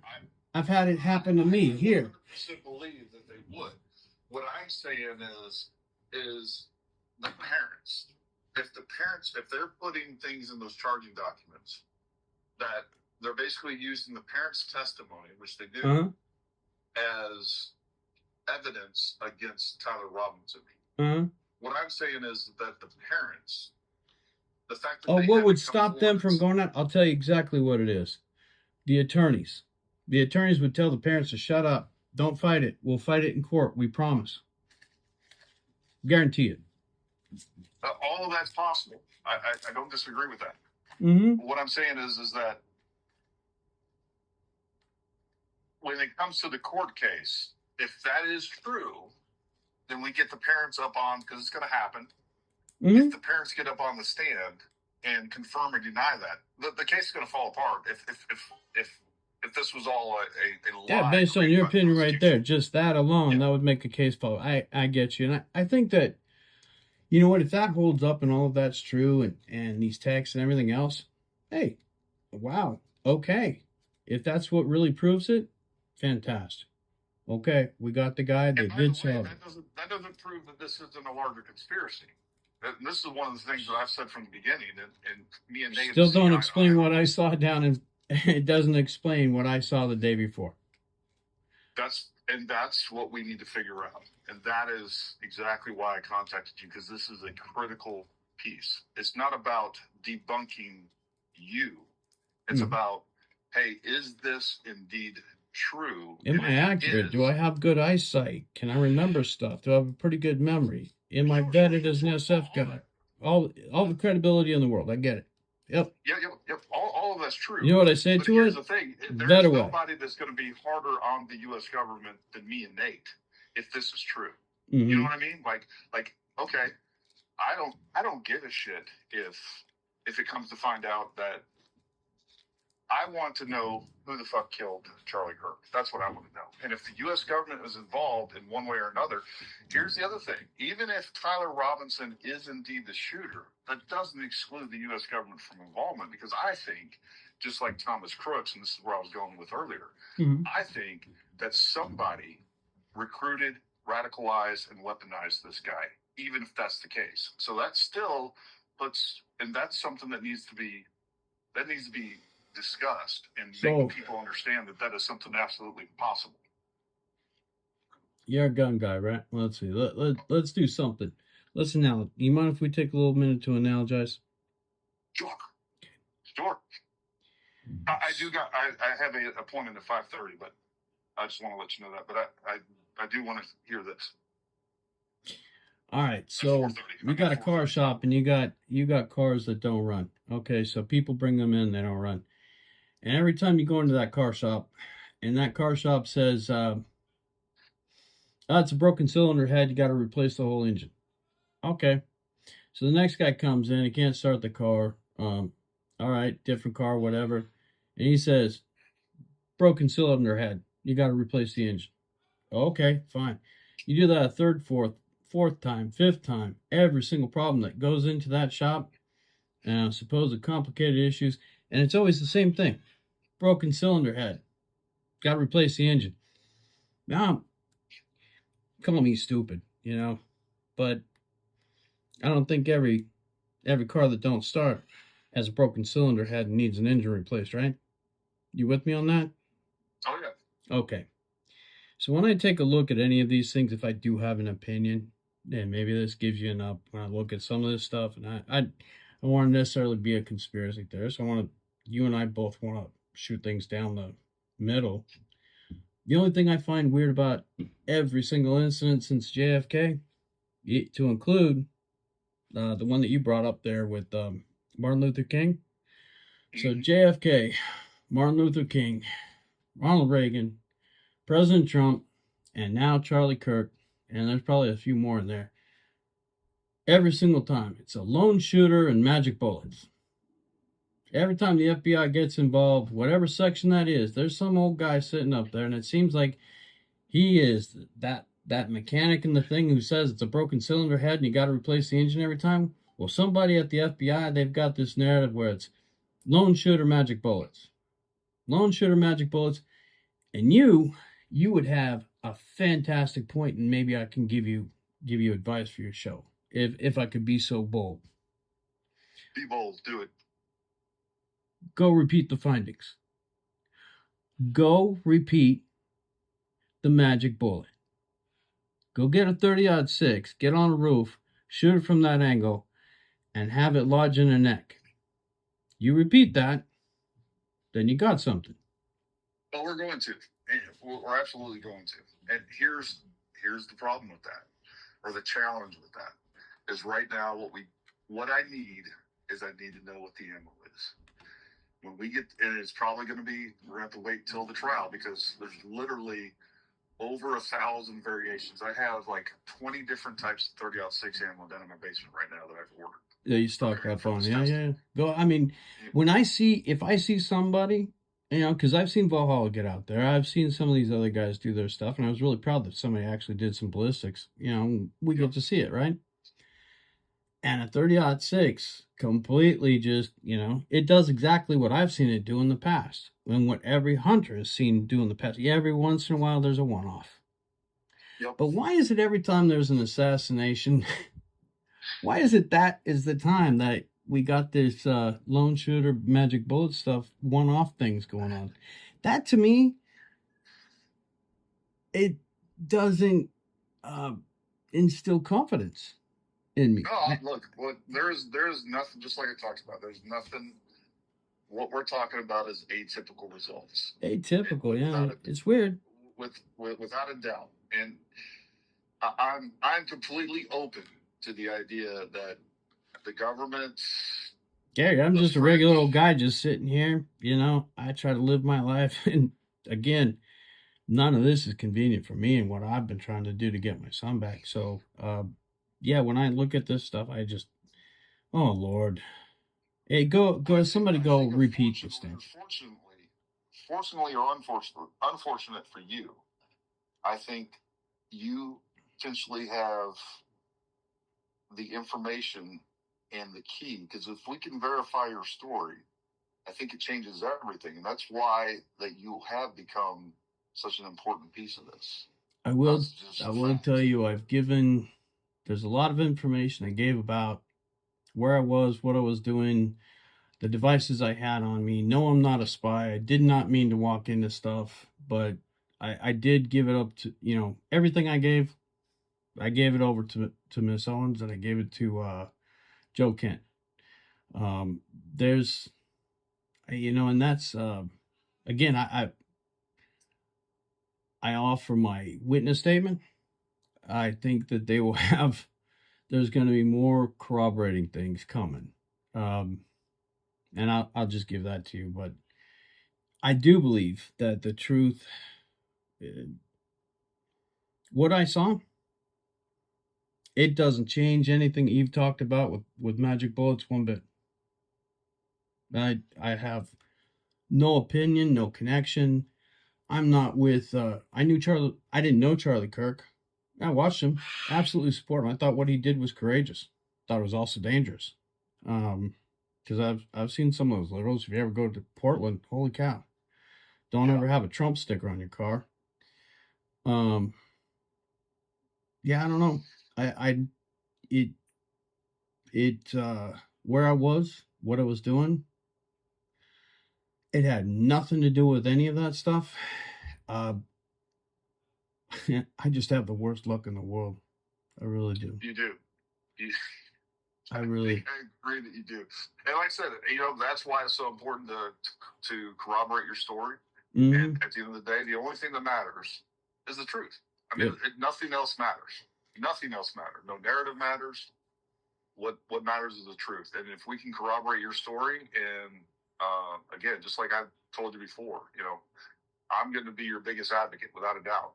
And we need to get you on the show, and we need to get more information on that, and see where this leads. That's what we need to do.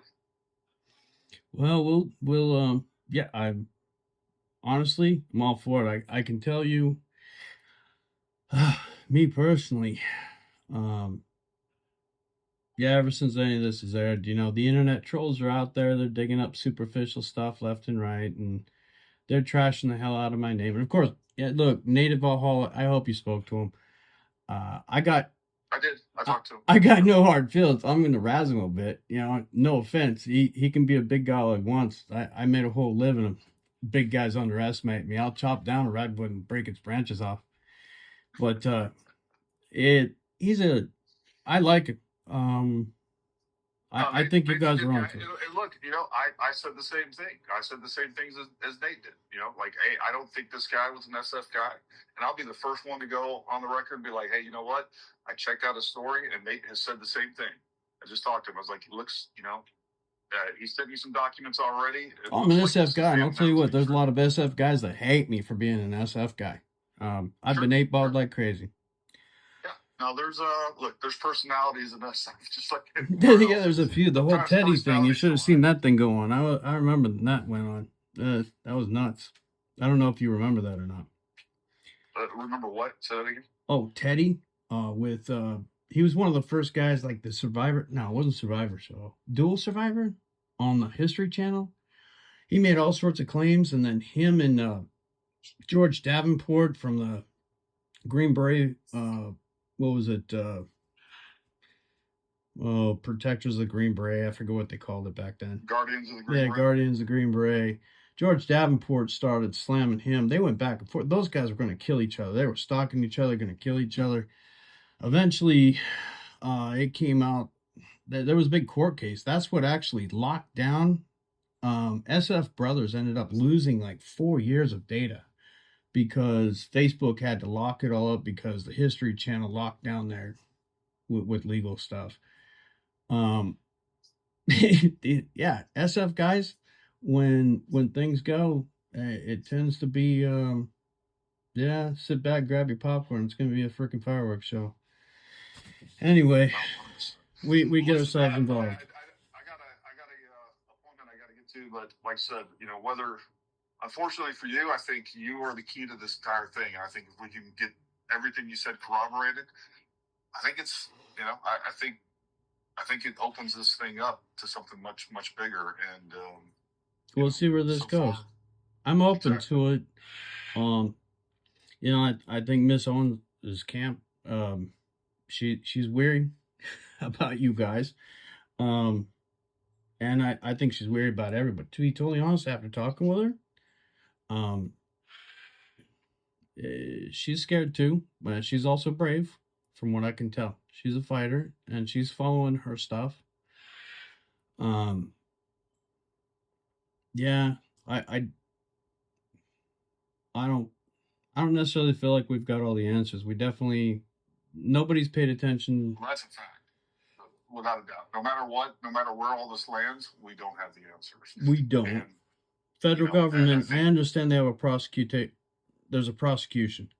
At some point, the federal government forgot that they're supposed to be prosecuting in order to be, how do you say, they're supposed to be reporting to the public. It's not supposed to be a prosecution for somebody's career, okay, just to win. We prosecute to assure the public we've done the right thing. We're their boss. They should be reporting this stuff. If we don't know, there's something wrong. And I understand they've got a case to prosecute. There is especially as a high-profile case. Look, I see it from all angles. I see that they can't contaminate the jury pool. At the same time, they are trying to prosecute this case. At the same time, we expect transparency, and there's a fine line there. And I'm sure on both, I think there's some expectations from the public that are a little unrealistic, but I also think that the U.S. government isn't, or at least at this point, really, it's Utah. I think Utah it could be one of two things. Either they're being extremely careful because of the profile of this case, or they're covering things up. I'm open to it all. And I think all of those things are possible. We just got to collect as much information as we can to figure out what the truth actually is. And that's what I want to do. I want the government held accountable. I don't trust the government. We saw that the FBI lied about, or the government lied about COVID. We know that the FBI lied about January 6th. We know that the COVID vaccines. We know that there has been conspiracy after conspiracy after conspiracy. There's no doubt about it. But then you also have other things like QAnon. So it's like, all you can do is judge each one of these individually, figure out the facts, and then we can figure out what was the truth. I keep hearing about this QAnon. I never really got it. So QAnon was this big conspiracy thing online right around the time right before the first Trump administration. And it was another, ultimately what I can tell you for sure, I don't know where it originated, but what it was this disinformation operation. For sure, it was a huge psyop. And all these people on the right were buying into this thing that it was a bunch of different things. There was these Q drops, and Q is a reference to the highest level of classification. So clearance. The idea was that there was somebody with a Q clearance that was sharing information to the public, and this person was known as Q, and Anon obviously would be an anonymous. That makes more sense. I get it now. Okay. So, but one of the things that they said was that the moment that Trump wins the election, JFK Jr. was going to appear, and he's not been dead. And it was a whole bunch of other things that ended up being untrue. And what I think it was a product of the left that was trying to discredit and make the right look stupid, and they did a really good job of it. So that's the context of this. So I do think that there are people that take advantage of the fact that we know that there are conspiracies, and the fact that we are distrustful of the government. And again, these could be political actors. They could be, the George Soros types, or they could be Yeah, like I said, I mean, you're okay. Let's say Candace Owens is alleging there's a conspiracy of the government or TPUSA or whatever, and then you've got you're saying, wait a minute, there's other governments that are conspiring against us, and they're conspiring with Candace Owens. Okay, so we got all of these allegations going on. Nobody really knows the truth unless you're there. I agree, and I'll tell you, um, all I know, all I know is I have a real bad habit of showing up in the craziest of times and happen to be, um, this is the last thing I want to be in the middle of. This whole thing was the last thing. At the same time, I can't. Yeah, I'm not gonna lie for nobody. No offense, I've lost too much in my life. There ain't nothing you can pay me. And as far as like what I'm gonna put this, so in case you're taking notes, I ain't taking a damn cent from Candace Owens. My heart goes out, like I am so humbled by the support she put out there, that she's intending to do a fundraiser for me. And from what I hear, that there's an account building, and until you guys vet the, go ahead and air my dirty laundry, and let me defend it, whatever. I don't plan to take a cent from this. All I want justice for me and my son. I've told Candace Owens this. That's what I was seeking when I went down there. This is all a distraction. It is a it has sucked all the air out of the room. And I hope we get past it. I hope you guys do find all the answers. What I can say is there ain't you can't pay me $1 to lie. I know what I saw. I think I do. And I'm typically pretty damn good at that stuff, and it's unfortunately not a gift. It's a curse as well, as you're starting to see. So, well, I think Mitch, you and I are on the same page. And like I said, no matter what, I'm not going to do you dirty. Definitely I appreciate not going to dox you or anything crazy like that. Yeah, you came at me a little bit hard on there. I saw a little bit of it, but again. Yeah. No, I did. No, I'm an SF guy that's sort of disconnected from SF, and you're like, the hell, I ain't heard of this guy before. Yeah, I totally get it. Yeah. Yes, yeah. No. And that's why I wanted to reach out to you personally. I'm glad you did. And I mean, I think that's the right thing to do. And so, like I said, man, everything checks out. You're not going to have a bigger advocate than me and Nate for sure. Promise you. I appreciate that. And if I don't know what else you guys need to check out, but yeah, I'll give it to you, and you guys go ahead and do your thing. Let me know that you guys are gonna. Do you mind if I give Nate your phone number as well? Yeah, I really appreciate it. I've reached out to him. I've paid, he owes me a little bit of money now, because I paid like $45 trying to do a super chat, trying to get a hold of him and give him my contact. Dumbass. Well, I'll give him your phone number, and you can get your money's worth out of him. Yeah, sure. Yeah, I don't know how I get paid for all this stuff, but anyway, you guys have all that figured out. One of these days, show up to court for me. That would be great. Well, we'll do what we can. Listen, I got to get to another appointment, but like I said, I just want to give you a call. I appreciate you, and I appreciate you being honest with me. And you bet, Gary. It's been good talking to you. Nate. You too, buddy. Thanks. All right, Gary. Have a good one. I'll be back.